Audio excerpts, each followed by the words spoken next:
I'm meteorologist Peter Chan at the National Weather Service for Alaska statewide weather on this Wednesday afternoon, April 23rd. We have an area of low pressure sitting over the Gulf, and it does have a feed of deeper moisture coming up from further south along the North Pacific. That is pushing up along areas of the northeastern Gulf Coast into the Panhandle, and they'll provide mainly rain at sea level and across lower elevations. Still, some of the coastal mountains will be picking up accumulating wet snow at mid and high elevations.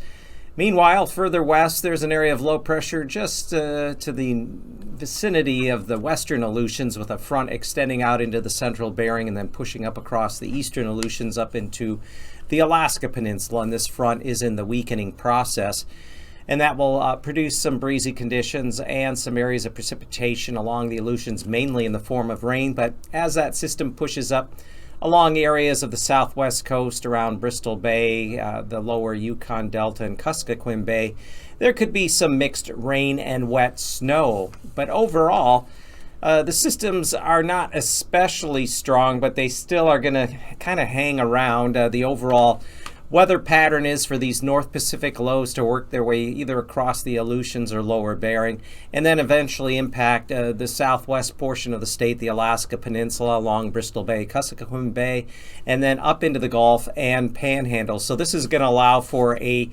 wetter pattern to persist across southern areas of Alaska, especially along the Gulf and into the Panhandle into early May. Now, temperatures overall are looking to average below normal across the north and western area of the state. The Kuskokwim River was reported to be getting breakup at Nikolai yesterday, yet there is a heavy snowpack that remains across the central interior, and the forecast for the cooler temperatures to prevail for at least the next week or two. We don't expect any rapid snow melt and rapid river breakup, so that could delay the process here as we slide into the month of May. And as far as the aurora viewing season, that is in the process of winding down simply because it's just getting to be too much daylight and the shortening of night. New moon occurs on Sunday morning, April 27th. For Alaska statewide weather, I'm Peter Chan.